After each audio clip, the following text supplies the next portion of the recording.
This story is titled, First My Mom Used a Stolen Key to Let My Brother's Wife into My Home. Then my family tried to sell the house without me knowing.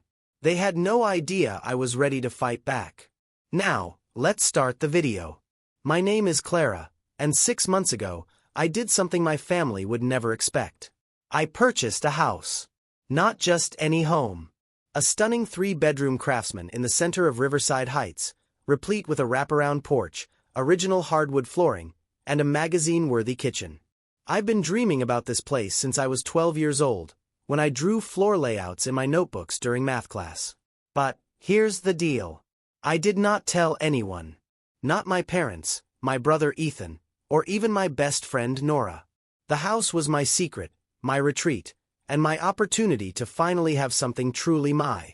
Growing up as the middle child in the Hartford family, I was accustomed to being forgotten. My older brother, Ethan, was the golden boy, a high school star quarterback with a business degree from Northwestern, married to his college sweetheart Lila, and now runs Dad's construction company. Then there was my younger sister Megan, the artsy one who is currently doing her MFA in Chicago on my parents' cash. And I was just Clara, the practical one who worked 2 jobs during community college, saved every penny, and never asked for anything.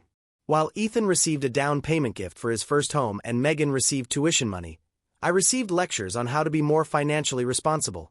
So, when I finally got enough money for a down payment after 5 years of working as a dental hygienist and running a small photography company on weekends, I decided to demonstrate my responsibility. I discovered the right house, got pre-approved for a mortgage, and made an offer without telling anyone. Mrs. Whitmore, the seller, was going to Florida to be closer to her grandkids. She was delighted that a young woman was buying her family house, where she had raised her own children. During the walkthrough, she told me memories about backyard birthday parties, Christmas mornings by the fireplace, and how the kitchen window provided an excellent view of neighborhood children walking to school. This house needs a family again, she added as she pressed the keys into my palm on the final day. It's been waiting for the right person. I spent 3 months quietly furnishing it, piece by piece. I drove there after work, sometimes just to sit on the porch swing and watch the sun turn the sky orange and pink. I put tulip bulbs in the front flower bed and strung lights in the rear. I even got a rescue cat, a ginger tabby named Pumpkin who seemed to grasp how important our little secret was. The plan was straightforward. I'd live there quietly for a few months, settle in, and then surprise my family with a big revelation during Christmas dinner.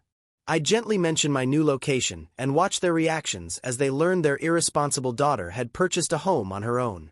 But life has a strange way of derailing even the best laid intentions. On a Tuesday morning in late October, everything began to disintegrate. I was at work cleaning Mrs. Dorsey's teeth and listening to her gripe about her son-in-law's eating habits when my phone alerted me to a notification from my security camera app. Yes, I had installed security cameras. Sue me. I am a single lady living alone, and after watching too many true crime films, I was not taking any chances. The cameras were discreetly placed to monitor the front door, back door, and driveway. I rarely check them during work hours, but something compelled me to glance at my phone in between patients. My blood turned into cold water. My mother shone out like a beacon on my front porch. And she wasn't alone. She was accompanied by Lila, Ethan's wife, and someone I didn't recognize, a blonde woman dressed in an expensive-looking coat. Mom was fumbling with something in her purse. Then she took out a key to my home. I stared in horror as my mother opened my front door and motioned for the other women to join her inside. The timestamp indicated that they had been there for 7 minutes already. Mrs. Dorsey, I'm so sorry but I have a family emergency, I murmured, my voice still firm despite the earthquake in my chest. We'll need to reschedule your cleaning. I drove home like a woman possessed, my head racing with thoughts. How did Mom acquire the key? How did she even learn about the house? And what the hell was she doing giving tours to Ethan's wife and a complete stranger? The women had left by the time I arrived at Maple Ridge Drive, but evidence of their stay could be found everywhere. The front door was slightly ajar. Mom had always been sloppy with locking up. Inside I could see the indications of their intrusion. Moved furniture, open cabinets, and even the refrigerator door was slightly open, but it was the note on my kitchen counter that pushed me over the brink, written in Mom's recognizable handwriting, Clara honey, I know you're upset, but this is for the best. Lila and Caroline, my realtor friend, think this property has real potential. We'll discuss tonight. Love. Mom. P.S. Cute. I sat down hard on my couch. The couch I'd saved for 3 months to buy. The couch I'd carefully picked to fit precisely in this space, and tried to understand what was going on. My mother had somehow found my house, obtained a key, and was now showing it to prospective purchasers without my knowledge or approval. The betrayal struck me like a physical blow. This wasn't only about the house. It was about everything. Every time I was overlooked, my accomplishments were downplayed, and I was treated like an afterthought child who couldn't possibly know what was best for her. I dialed Mom immediately. "Oh good, you got my note," she inquired as if breaking into someone's home were simply another Tuesday pastime. "Listen, sweetie, I know you're probably confused." "Confused?" I asked. "Mom, how did you get a key to my house?" "Well, Mrs. Whitmore's daughter is in my book club, and when she mentioned selling to a young Hartford girl, I put 2 and 2 together. I've been worried sick about you living in that neighborhood all alone. It's not safe for a single woman, and honestly, the mortgage must be stretching your budget thin." The neighborhood was not hazardous. It was actually one of the most pleasant locations in town. But it wasn't the point. "So, you got a spare key and decided to show my house to strangers?" Lila mentioned that she and Ethan might be interested in a rental property as an investment, and Caroline is the best realtor in the county. I assumed I had hung up.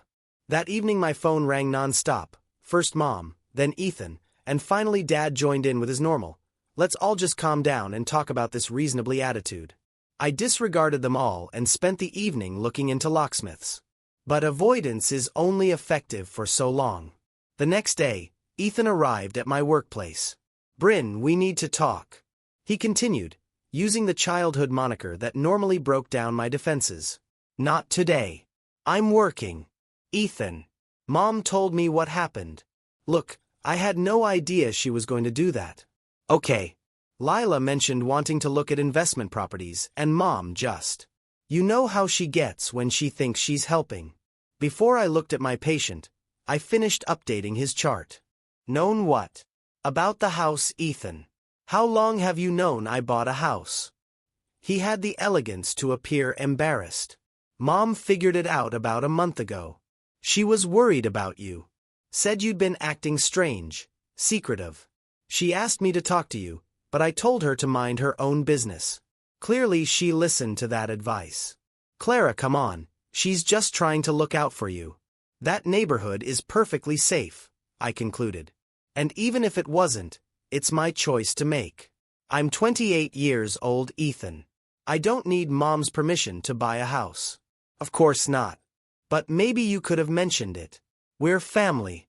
The word family lingered between us like a challenge, because he actually meant that families do not hide secrets from one another. Families discuss big decisions. Families ask for advice, opinion, and approval. However, in my experience, various people's definitions of family vary. For Ethan, family meant unwavering support and celebration of each milestone. For Megan, it meant financial support and encouragement for all artistic endeavors. For me, it meant skepticism, lectures about practicalities, and the presumption that I was incapable of making adult decisions on my own. "I'll call Mom tonight," I eventually stated. "But Ethan, if you or Lila or anyone else shows up at my house uninvited again, I'm calling the police." "That's not a threat. It's a promise." Ethan's face turned red. "Jesus, Bryn, she's our mother, not some criminal.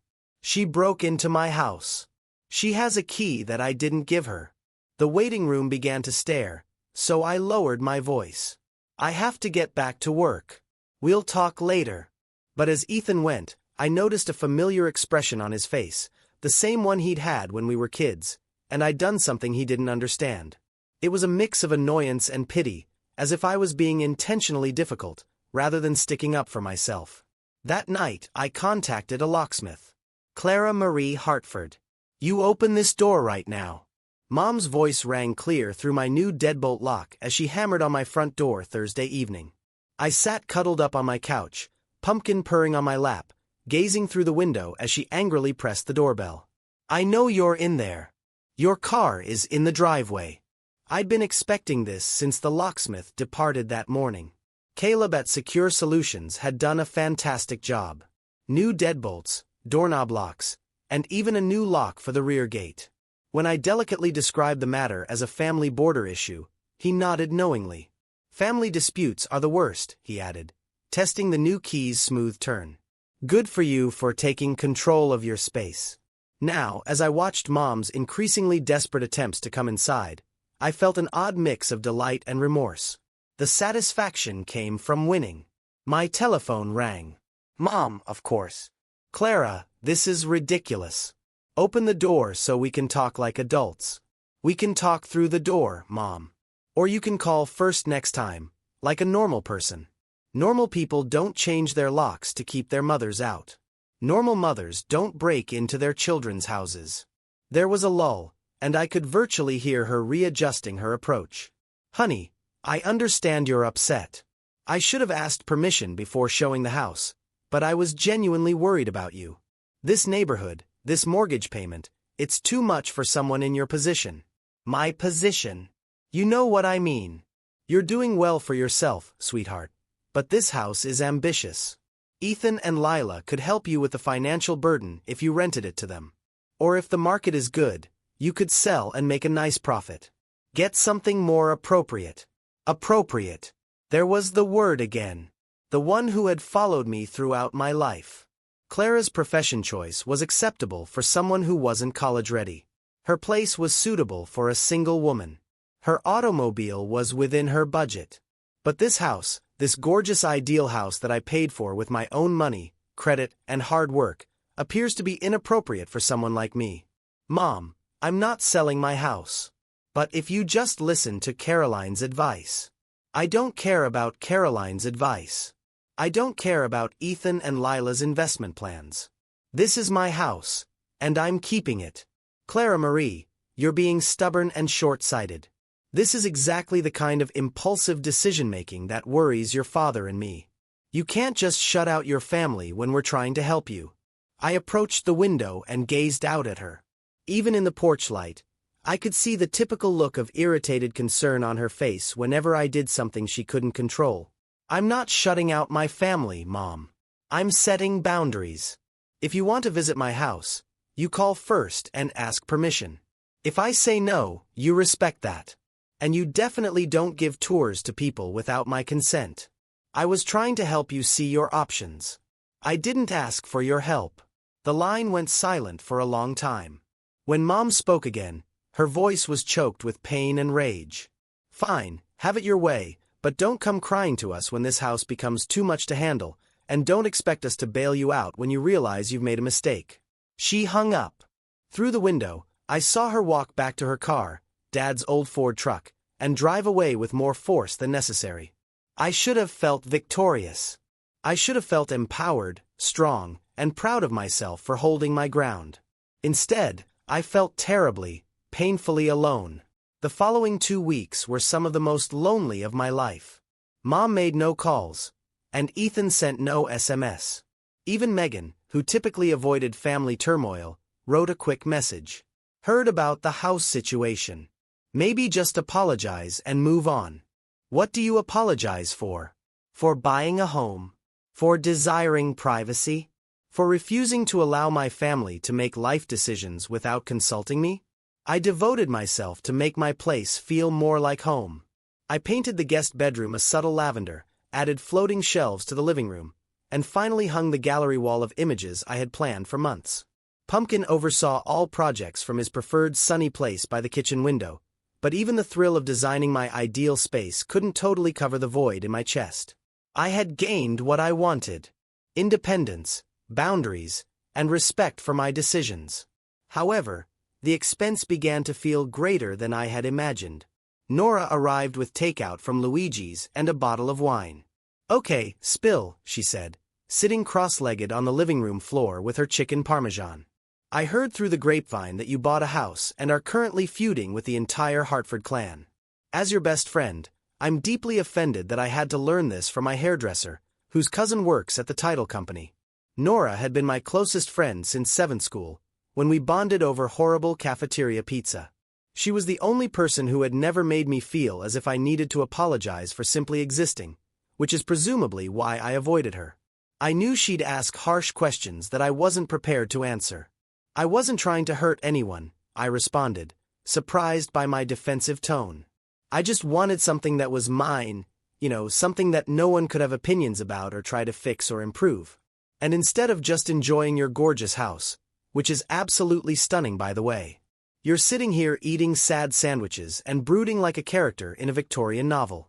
She was not mistaken. I'd been eating a lot of sad sandwiches. They don't respect me. They never have. Mom got a key to my house from someone else's daughter and gave tours like it was her property to show off. Ethan thought it was perfectly reasonable for them to discuss my financial decisions behind my back. Even Dad just wants me to compromise and see their side.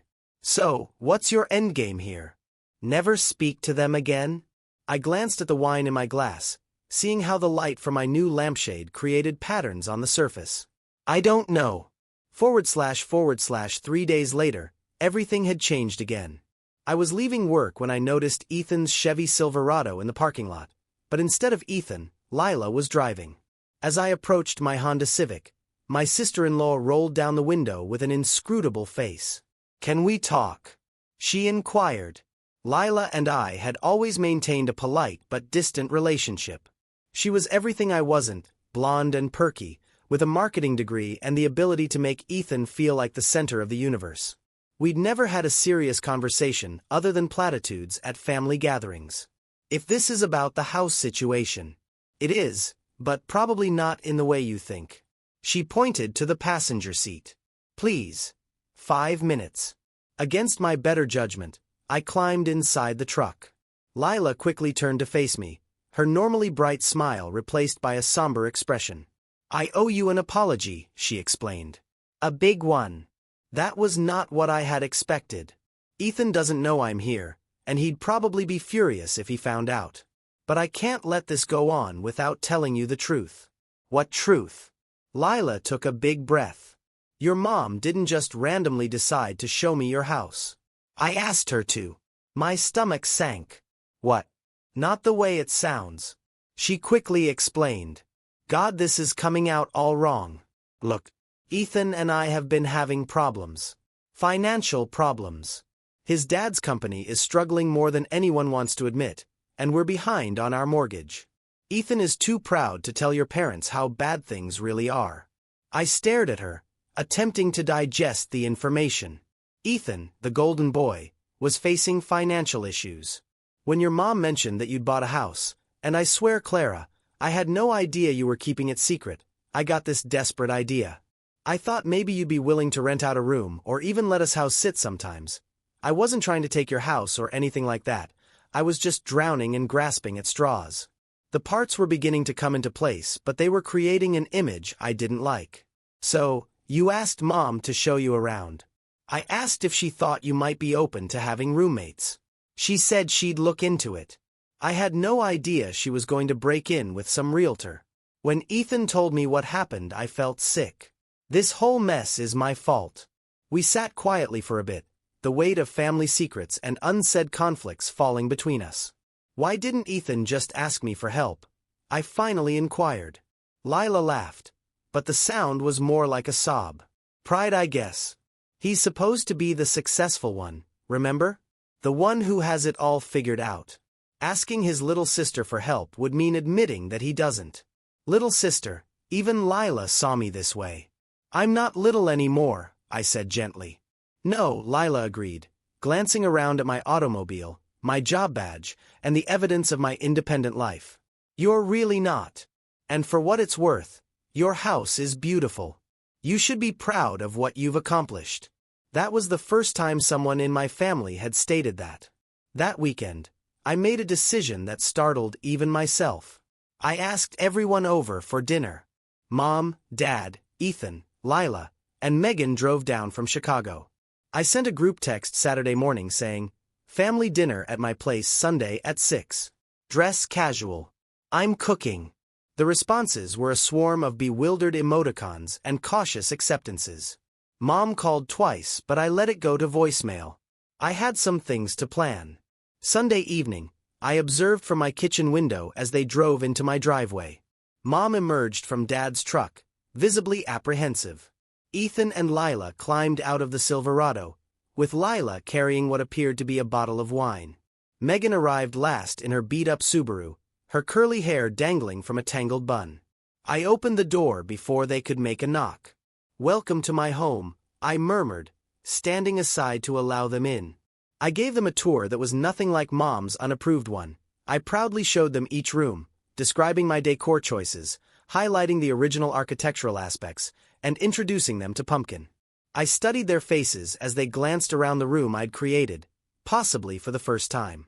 Dad said, "Clara, this is," and then appeared to lose his words. He ran his palm over the restored mantelpiece in the living room, his contractor's eye noticing the quality. "It's gorgeous," Megan concluded. "I can't believe you did all this yourself." I told them the whole tale during dinner, which included handmade lasagna, garlic bread, and a salad cooked with veggies produced in my backyard garden. How I'd saved for 5 years. How I studied neighborhoods, mortgage rates, and home inspections. I fell in love with this house as soon as I viewed the listing. "But why didn't you tell us?" Mom inquired, her voice soft. "We could have helped." "Because I wanted to do it myself," I explained simply. "Because every time I've made a decision in my life, someone in this family has had an opinion about how I could do it better. I wanted one thing, just one thing that was completely mine." Ethan squirmed uncomfortably in his seat. "We don't do that, don't you?" I looked around the table. "Ethan, when I started my photography business, what did you say?" He was calm. "You said it was nice that I had a little hobby to keep me busy." "Dad, when I got promoted to lead hygienist, you said it was good experience for when I decided to do something more serious with my life." "Mom, when I bought my car, you spent an hour explaining why a sedan would have been more practical than my Jeep." The silence stretched awkwardly. "I love you all," I added. "But I needed to prove to myself that I could make good decisions without a committee. And I did. I bought a house, and it's perfect, and I'm proud of myself." Lila spoke up immediately. "I owe you an apology too, about the whole rental thing. I should have talked to you directly instead of going through your mom." Ethan gazed at his wife with amazement, having heard this part of the narrative for the first time.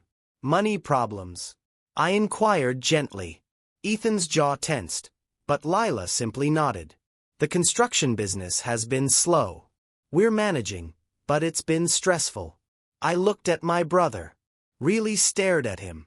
For the first time I could see the stress lines around his eyes and how his shoulders were tense. The golden boy wasn't as golden as everyone assumed. "If you need help," I began. "We don't need," Ethan said reflexively, and then stopped himself. "Sorry, old habits." "If you need help," I said loudly, "you can ask me. But you ask me directly, and you respect whatever answer I give. Deal?" He nodded, slightly stunned. "And Mom." I turned to face her. "I need you to understand something. I'm not angry because you were trying to help. I'm angry because you didn't trust me to know what I needed. Getting a key to my house without asking, bringing strangers inside, making plans for my property? That's not help. That's control." Mom's eyes flooded with tears. "I just worry about you. You're so independent, so determined to do everything alone. I wanted to make sure you had options. I appreciate that you worry. But I need you to trust that I can handle my own life. Even if I make mistakes, they're mine to make." We talked till nearly midnight, clearing the air after decades of miscommunication and implicit expectations. It wasn't the perfect chat. There were tears, heated words, and moments when I feared someone might storm out. But that was the most honest our family had been in years. When they eventually departed, Mom held me tightly at the door. "I'm proud of you," she whispered. I should have said that first. As I watched their taillights vanish down Maple Ridge Drive, I felt a shift in my chest. The hollow feeling that had been with me for weeks was now giving way to something warmer. I was still standing in my doorway when my phone vibrated with a text message from Ethan. "Thanks for dinner. The house is amazing. You did good, sis." For the first time in months, I went to bed that night feeling like I genuinely belonged somewhere. Not only at home, but also among my family members.